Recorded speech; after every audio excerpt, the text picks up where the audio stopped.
nós estamos dando sequência ao estudo da lição desse trimestre, que fala sobre educação e redenção.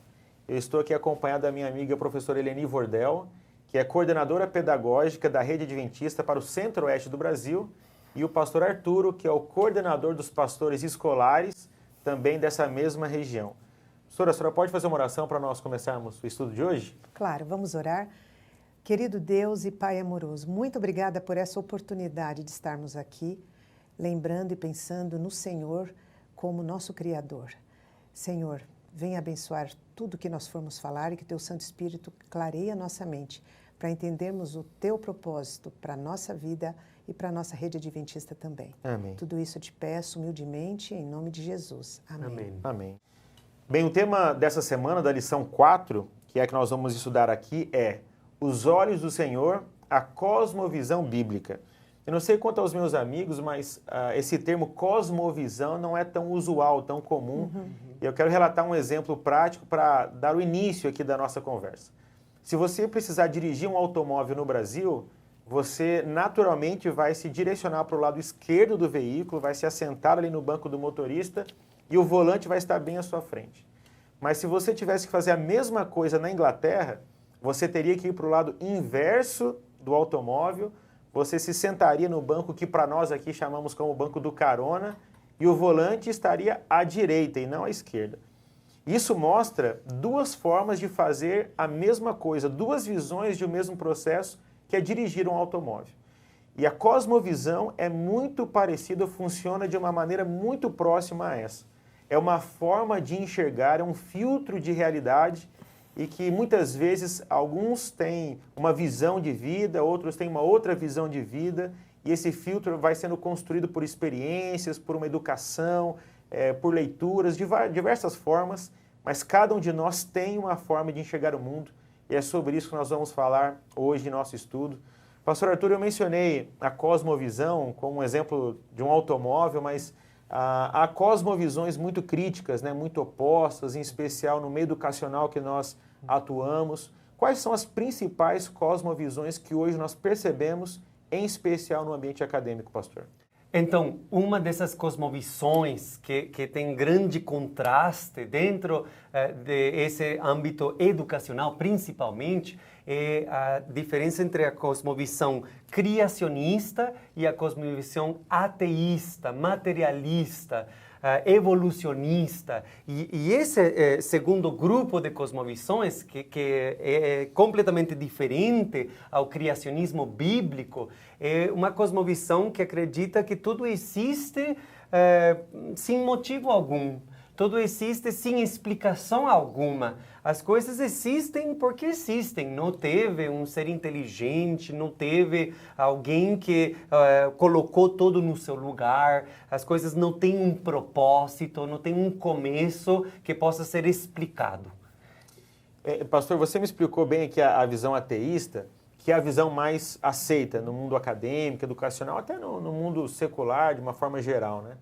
Mas nós, enquanto rede educacional, enquanto igreja, nós assumimos uma visão criacionista, né? Talvez usando a Bíblia, mas também a sua experiência enquanto educador e pastor. Como é essa visão criacionista? A gente ouve muito da ateísta, né? Mas quais são as bases e como isso interfere na vida de alguém assumindo uma visão ou uma cosmovisão cristã?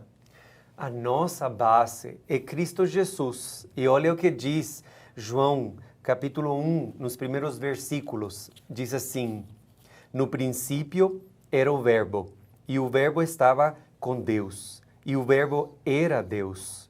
Ele estava no princípio com Deus. Todas as coisas foram feitas por intermédio dele, e sem ele, nada do que foi feito se fez. Então aqui nós temos uma resposta a uma pergunta que vem se fazendo todo ser humano que parou para pensar na natureza do que existe e o porquê as coisas existem.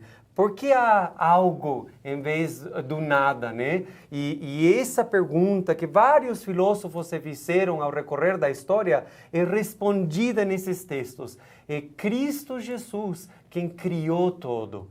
É Cristo Jesus quem decidiu dar origem ao que existe. E isso é uma cosmovisão linda, é uma cosmovisão que nos dá esperança, uma cosmovisão que nos ajuda a entender um propósito por trás do que existe e da nossa existência em si.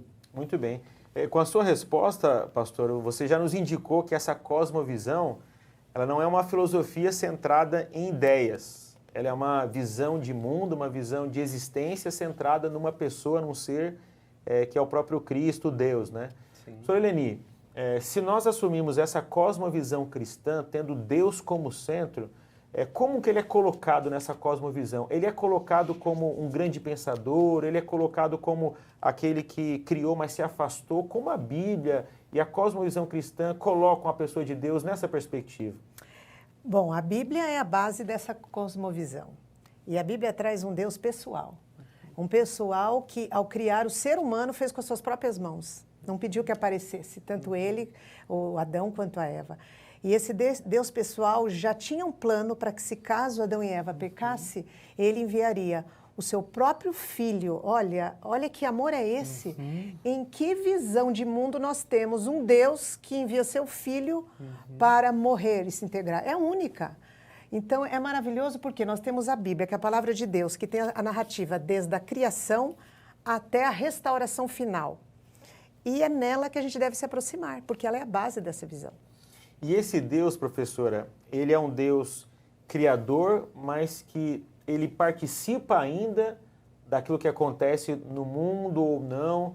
Qual que é o envolvimento dele na rotina de alguém, ou mesmo daquilo que foi criado e hoje nós temos no planeta? Bom, uma pessoa que conhece a Deus por meio do estudo da palavra, ela se relaciona com essa pessoa como um amigo. Então, partindo do princípio de que eu, conhecendo a Deus por meio da palavra, eu me relaciono e crio essa intimidade com Ele, eu vou trazê-lo para a minha vida no dia a dia. Vou dar um exemplo, né? Um educador na sala de aula. Será que quando o educador está entrando na sala de aula, aquela sala difícil, que os alunos não param para ouvi-lo, será que ele coloca aqueles alunos nas mãos de Jesus para que aqueles alunos prestem atenção? Ou um conteúdo difícil, professor inexperiente, como é que eu vou ensinar da melhor forma possível esse conteúdo? Se Deus é o Deus da sabedoria, Ele me criou, Ele é a fonte de conhecimento, para quem que eu devo pedir a melhor forma de ensinar? Para Ele. Então, ao elaborar um planejamento, eu tenho certeza que você faz assim, não só porque você leciona a disciplina educação religiosa, mas a de física, química, matemática, linguagens, eu vou pedir, Senhor, qual é a melhor forma de eu chamar a atenção dos alunos para esse conteúdo? E isso impacta a vida do gestor também, né? A vida pessoal do gestor, de forma coerente, vai impactar todos ao seu redor. Você, membro da igreja, os pais, né?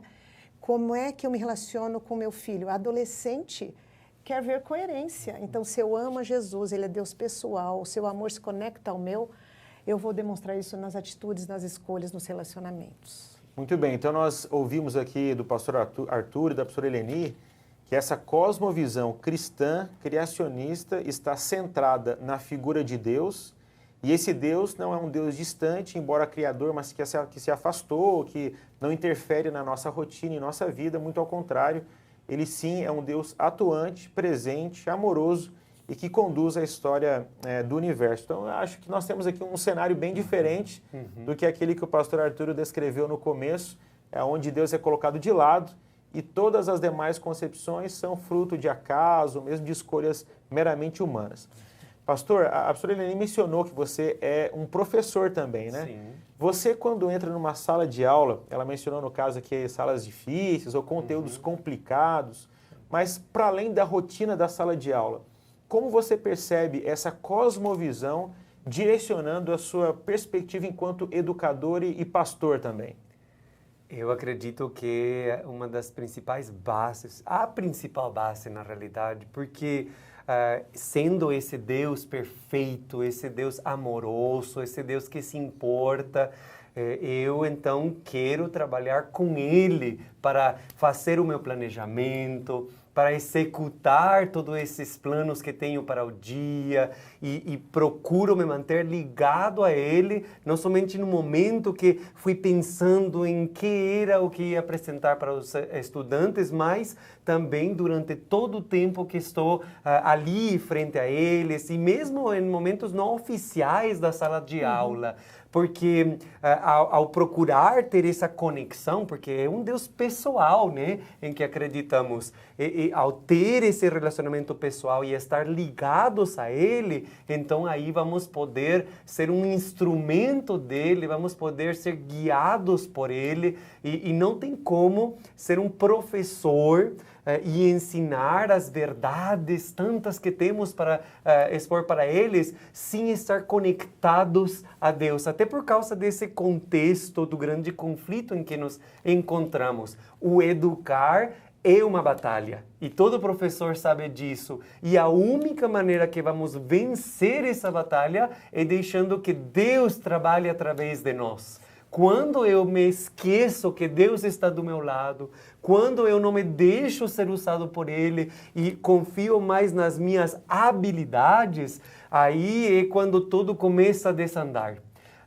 E você estava me falando um pouquinho antes de como você faz, por exemplo, com a meditação, né? Sim. Que tem aquele guia para você ler no início da aula, que a forma como você de vez em quando substitui a meditação com a sua meditação, reflexão que você fez de forma pessoal. Então, ao você contar uma experiência sua pessoal para os alunos, né? Sim. Gente, hoje de manhã eu li esse verso que impactou a minha vida. Isso mostra a centralidade da Bíblia na sua vida. Não só você está lendo uma meditação porque é regra da escola, mas porque você está ali compartilhando também o seu testemunho, não é mesmo, pastor? É mesmo. E lembrem, como professores, lembrem que o estudante, ao terminar o ensino médio, por exemplo, não vai se lembrar de todo o conteúdo que passamos para eles. Eles vão se lembrar de quem nós somos. Isso. E se nós somos em Cristo, então eles vão lembrar disso. E isso é o que eles gostam de ver em nós. Essa espontaneidade dirigida pelo Espírito Santo, usando a sua palavra que está já trabalhando em nós e que usamos para querer transformar eles também. Muito bem, vocês viram que os meus amigos aqui, eles estão trazendo elementos dessa cosmovisão cristã. O pastor mencionou a figura de Deus como Criador, o centro dessa visão de mundo, de existência, de universo. E a pastora Eleni resgatou aqui o papel da Bíblia nessa cosmovisão como fundamento, como a base, como ponto de partida para a compreensão de toda essa verdade. Pastor Samuel, só uma lembrança que eu fiz agora. A Bíblia deve ter um lugar central na nossa educação adventista. Por exemplo, dois exemplos apenas. Não numa semana da Bíblia especial, como a gente comemora, apenas. Sim. Mas, por exemplo, na reunião administrativa, né? Antes de começar a reunião administrativa, a Bíblia pode ser aberta e estudada a algum ponto. Você está em dúvida de decidir algo em relação a uma gincana. A gente faz ou não faz? Vamos para onde? Para a palavra, que é a regra, que é a guia. Inclusive, os momentos de aula onde a Bíblia é aberta, vamos imaginar também, especialmente na educação religiosa, quanto a gente preserva esse momento, né? Sim. Então, a relação da Bíblia com o conteúdo pode ser feita em qualquer disciplina. Então, ela é a centralidade e a base da nossa cosmovisão. Eu me lembro que quando comecei a dar aula de religião, a minha preocupação era conteúdo. Eu preciso estar pronto para explicar para eles o que está no nosso livro didático. E um pastor veio e me disse, tu precisa ler a Bíblia com eles. E o primeiro pedido que fiz foi para comprar uma coleção de Bíblias que pudéssemos ter na sala de aula. E os primeiros 10 minutos nós gastávamos lendo a Bíblia. Nós fazíamos o que chamamos de ano bíblico escolar, onde líamos histórias da Bíblia, direto da Bíblia, e no final algum comentário curto para logo irmos ao tema. E eu até hoje faço isso como professor e percebo que isso marca a vida, porque a palavra de Deus tem poder e se acreditamos nela para nos conectar a Deus, então devemos usá-la de verdade, não somente na nossa vida, mas em momentos oficiais e não oficiais da nossa instituição. Então vejam só, mais uma vez estamos destacando a Bíblia como um fundamento para essa cosmovisão. O pastor Arthur me pediu para nós termos uma visão mais pessoal dessa relação, mas eu queria resgatar uma pergunta, pastor. No mundo aí fora, as pessoas não creem na Bíblia. Pelo que nós estamos analisando, a introdução da sua fala foi no sentido de que os ateus, os materialistas e tantas outras correntes filosóficas não têm a Bíblia como a sua plataforma de pensamento. Por que é que um pai que está nos assistindo, por que é que um professor que está acompanhando, um gestor ou mesmo alguém interessado nesse tema, deveria de fato crer que a Bíblia é confiável ao ponto de ser a base de toda uma cosmovisão? Se nós atirarmos, nós perdemos tudo, né? E eu pergunto para você porque essa é uma aula que com certeza você dá para os seus alunos, né? Bom, em primeiro lugar, a Bíblia é um livro que afirma ser a palavra de Deus. Os escritores, vez após vez, eles dizem ser representantes de Deus, aqueles que foram chamados para poder apresentar aquilo que Deus tinha lhes revelado. E entre os tantos livros que existem por ali, usados como base para diferentes religiões, a Bíblia se destaca nesse ponto. Ela mesma diz que é a palavra de Deus. E há muita controvérsia com relação à veracidade das Sagradas Escrituras. E hoje, graças aos muitos estudiosos que fizeram um trabalho sistemático, eu me surpreendo como alguém se tomou o tempo para poder verificar dentre os miles de manuscritos que existem, para ver se havia diferenças, para ver... E esse é só um exemplo do milagre que Deus fez para manter a sua palavra. Porque Deus, ele inspirou um documento por muito tempo, e algumas pessoas podem até parar e pensar assim, mas qual era a base para a verdade que as pessoas tinham antes de Moisés? E nós temos ali um período grande da história. E a base era o que então naquela época? Bom, a base era uma tradição oral, que Deus também cuidou com muito carinho, dando essa longevidade que permitia com que o passar de boca em boca as verdades que Deus tinha passado originalmente a esses seus profetas, Adão e Eva, enfim, eles então viviam mais tempo para poder assegurar essa passagem de informação indispensável para o ser humano não se perder no meio desse grande conflito em que estamos. Então você está me dizendo, pastor, eu sei que isso é verdadeiro, mas você explicou muito bem que mesmo pessoas que não creem na Bíblia estudaram a Bíblia, avaliaram a originalidade dos escritos, a alteração de manuscritos e foi constatada a sua veracidade. Então alguém pode negar a influência de salvação, a influência espiritual, mas enquanto texto, esse é um livro confiável, né? Sim, desculpa, pastor, sim. É porque além desses argumentos lógicos a favor da veracidade da Bíblia e evidências históricas, nós temos também a evidência de pessoas que leem a Bíblia. Eu sou uma evidência viva do poder da palavra de Deus. Poder transformador, né? Exato. Na minha vida, o que faz para mim, né? E é isso que cada um de nós, professores, administradores, servidores nos nossos colégios, somos chamados a ser. Essa evidência de que a palavra tem poder. Muito bem. Então nós já falamos da pessoa de Deus como elemento primordial da cosmovisão cristã. Nós estamos destacando a Bíblia como fundamento para a compreensão do próprio Deus e de tudo que Ele nos revelou aqui. Mas, Sra. Eleni, você estava mencionando um texto que você leu que chamou muito a atenção, acho que é Provérbios 15, verso 3, onde mesmo quem não tem essa cosmovisão é beneficiado por ela, né? Exatamente. Esse texto que estava no guia é de Provérbios 15, 3. Ele diz o seguinte: os olhos do Senhor estão em todo lugar, contemplando os maus e os bons. Olha que Deus maravilhoso. Ele contempla, olha, zela, ama o bom e o mal, né? E ele deu o seu filho para resgatar esse que não reconhece como Deus e Senhor da sua vida. Por isso que eu sou tão apaixonada por esse Deus. Os olhos são iguais para os obedientes e os desobedientes. Então isso coloca mais um elemento na nossa sequência de fatores que formam a cosmovisão cristã. A gente falou da Bíblia, falou da pessoa de Deus, e aqui alguns atributos desse Deus são destacados, né? E pela sua leitura, Sra. Eleni, a senhora destacou o Deus Redentor, que que olha para o bom, que é aquele que tem a cosmovisão cristã, que está em relacionamento com ele, como olha para o mal, que é aquele que assume uma outra cosmovisão, buscando resgatá-lo justamente para essa perspectiva de salvação, né, pastor? A Bíblia, que você destacou tanto na sua última fala, ela une essas duas figuras, né? Deus como criador, aquele que deu origem ao universo, mas também essa figura que a professora Eleni citou aqui, de um Deus que interage para salvar, né? Com certeza. E Deus, Ele é o nosso Criador, Ele é o nosso Redentor e Ele quer nos restaurar. E um texto na Bíblia que podemos citar aqui para ver todos esses papéis de Deus está em Apocalipse, capítulo 14, versículos 6 e 7.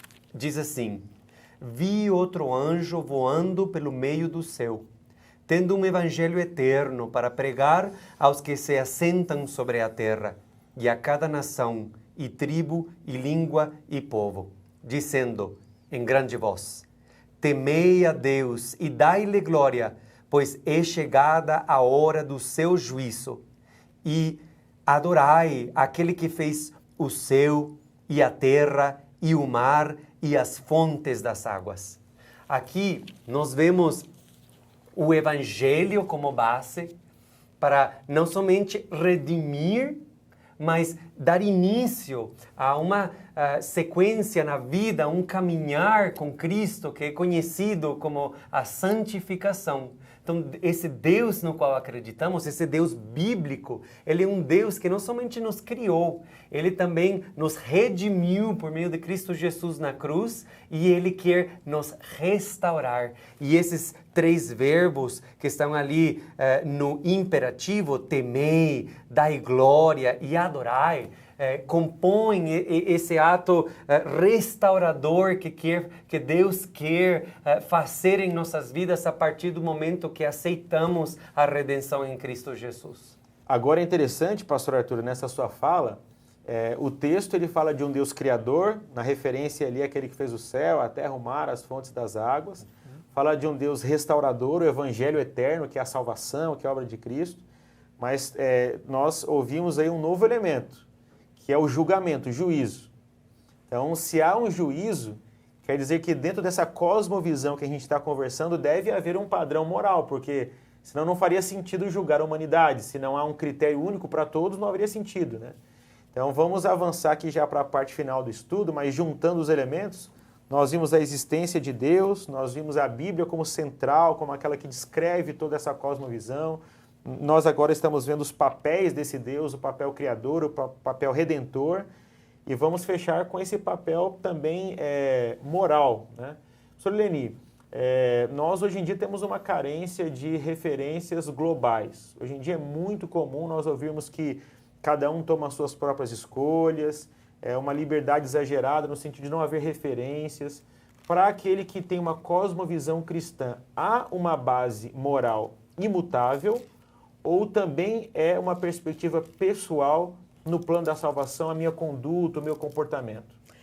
A Bíblia é a verdade, porque Deus é verdade e a lei dele é a verdade também. Então, a lei de Deus é esse código de moralidade. Ela expressa o que Deus é. Qual é a essência de Deus? É amor. Tanto que quem ama, cuida e protege. Então, os 10 mandamentos é como se fosse uma proteção. Então, é como se fosse assim, Deus dizendo, filho, você quer ser feliz? Faça isso, faça isso, faça isso, não faça isso, para você ser feliz. É uma forma de você não sofrer. E ali também é a representação do seu caráter. Porque tudo que Deus é está expresso nessa lei. A lei se resume em 2 mandamentos essenciais, né? Amor a Deus e amor ao semelhante. Então, esse meu relacionamento com Deus me faz amar o próximo também. Então, a lei ela tem um papel pessoal de transformação, de padrão, de referência de escolha. Isso pensando talvez na primeira parte mais dela, na minha relação com Deus. Mas ela também tem um aspecto prático de convivência, de mediar a minha relação com o próximo, né?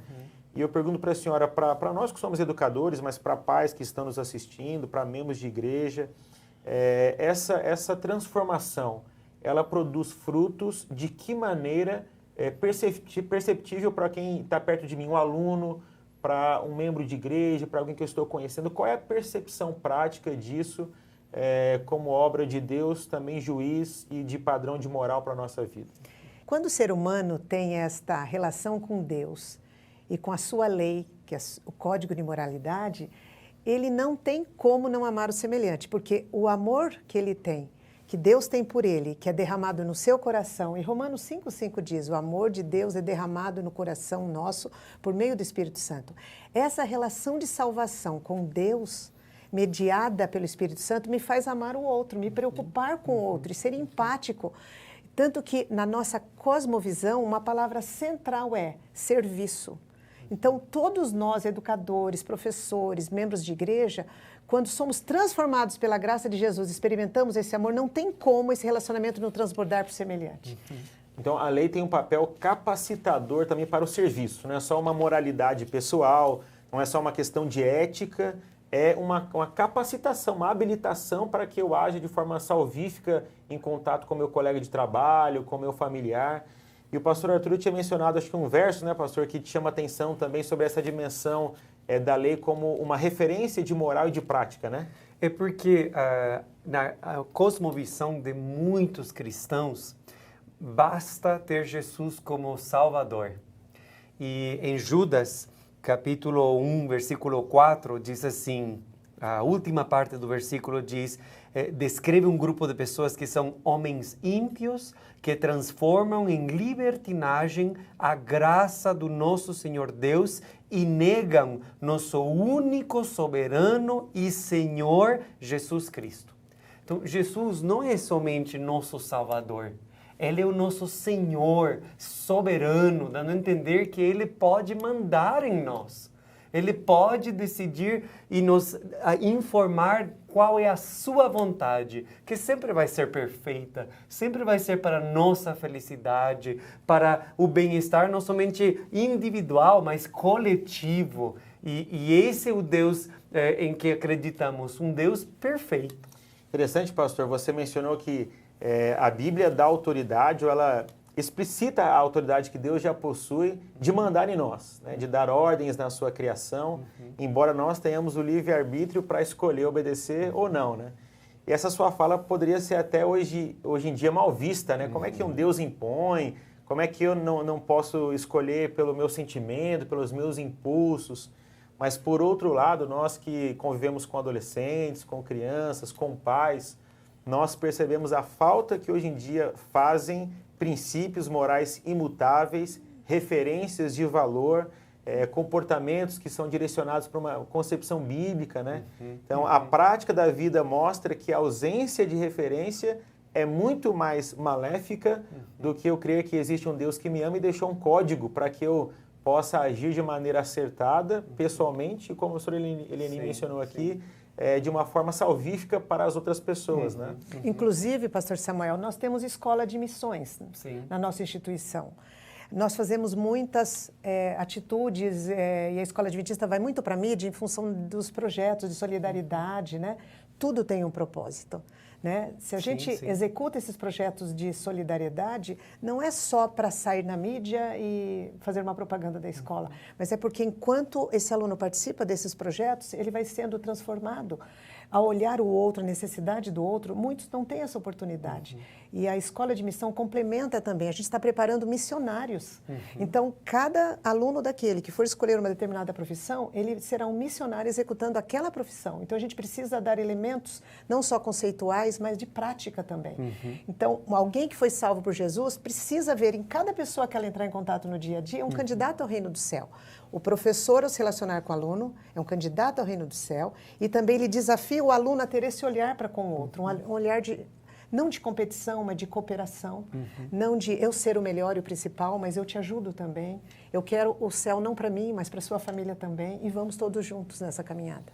Muito bem, nós estamos chegando ao final do nosso estudo. Eu queria destacar aqui uma citação que está na lição para o professor, mas essa citação está também no livro Patriarcas e Profetas, e depois da leitura eu vou pedir para o pastor Arturo encerrar com uma oração. E aqui é dito assim: cada capacidade ou atributo com que o Criador nos dotou deve ser usado para a sua glória e para reerguer nossos semelhantes. e essa tarefa põe nossas habilidades em prática da maneira mais pura, nobre e feliz. Então, que toda essa cosmovisão, que esse Deus maravilhoso e os princípios que Ele deixou para nós, revelados na Sua palavra, possam nos habilitar para o céu, mas enquanto estivermos aqui, para o serviço em favor do nosso semelhante. Pastor, o senhor pode finalizar com uma oração? Sim, oremos. Muito obrigado, Senhor, por ter nos escolhido e nos guiado e aberto os nossos olhos para começar a enxergar tudo da maneira como Tu enxergas. Amém. Continua, Senhor, moldando-nos de forma individual e coletiva para poder ver as pessoas como Tu as vês, para poder ver as situações como Tu as vês, para poder nos ver a nós mesmos como Tu nos vês. Senhor, te pedimos para que Teu Espírito Santo guie todo esse processo e que possamos então guiar jovens, crianças nesse caminho de crescimento, de comunhão com o Deus verdadeiro para poder enxergar tudo através dos Teus olhos. Amém. Te pedimos isso, não porque merecemos, mas em Cristo Jesus. Amém. Amém. Amém. Obrigado porque você ficou conosco até aqui. Eu já te convido para a próxima lição, lição de número 5, que tem como tema principal Jesus como o Mestre dos Mestres.